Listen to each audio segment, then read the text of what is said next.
everybody, it's Ryan here from Ryan's Guitar Shop. What you just heard there was called alternating bass, and it's one of the basics for bluegrass guitar.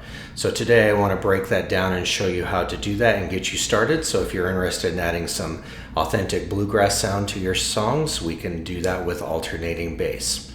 So we're going to go ahead and take a close-up and learn how to do this. It's primarily dealing with the right hand. I'll put chord diagrams up on the screen for your left hand, but we're going to focus on the right hand because that's primarily where you're going to get this sound. Alright, so now that we're nice and close with the right hand, what we're going to go ahead and do is hold a G in the left hand, and G is considered a 6-string chord. And so what we're going to do is we're going to focus on a G chord because bluegrass players love using the G chord.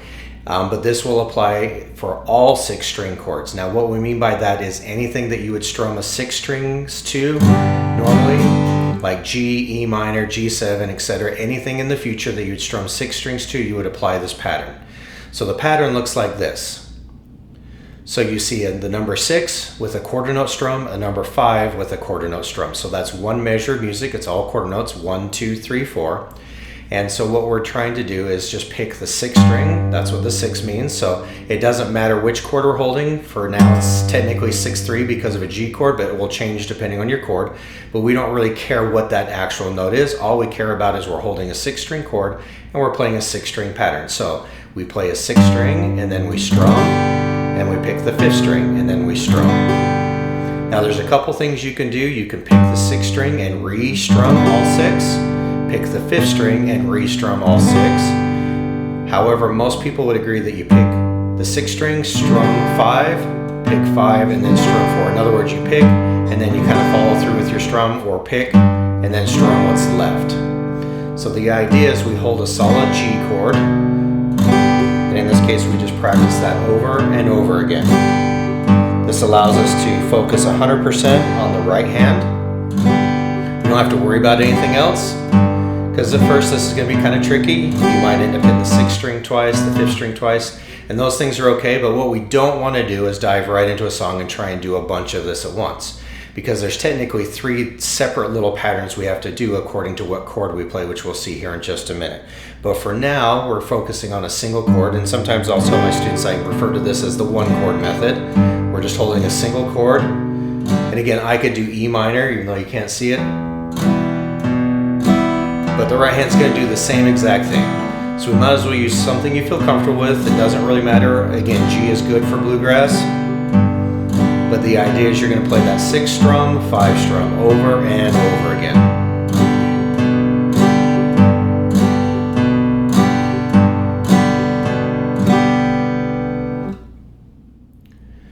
Okay, now once we feel fairly comfortable with that G chord, we're going to have to adjust because our song is more than likely going to have other chords in it, probably a C and a D7.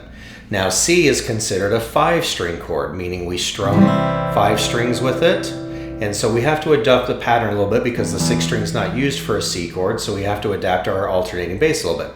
So now on screen you can see we're going to change a little bit to a 5 pick. So pick 5th.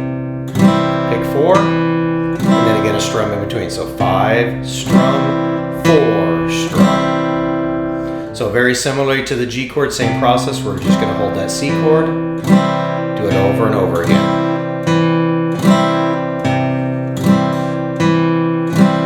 So again, the 1-chord method with a single C chord. Again, it could be A minor is another 5-string chord. It does not really matter. Using G, C, and D7 for reference here because those are going to be used mostly in bluegrass tunes. Okay, so same idea as the G. Because we have 3 slightly separate patterns, we need a lot of work on getting those ready to go. Alright, and then the final step is a D7. So D7 is considered a 4-string chord, meaning we strum 4 strings only for it. The 5 and 6 are not really used in this case. So in this case, we have to reverse the pattern a little bit. If you notice on screen, it says 4, strum, 5, strum. Now you might be wondering to yourself why we don't go 4 and then 3. Well, on guitar, 3 is not really considered a bass string. 1, 2, and 3 are not considered bass strings. It's a little too high-pitched. Doesn't really work as well. So we can sub in the 5th string, but we we still want to just strum 4 strings when we're done. Now, weirdly enough, if I play the D7 chord, I'm technically playing an A note.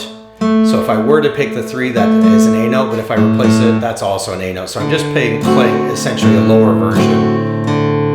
So it's technically the same note if I did 4 to 3, but by doing 4 to 5, I get a little bit more of a bass sound. But once again, I hold a single chord and do that over and over again.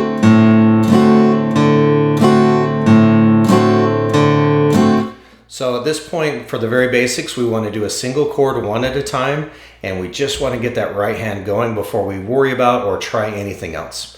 So hopefully this helps you get started on your bluegrass journey, and I'll see you on the next video.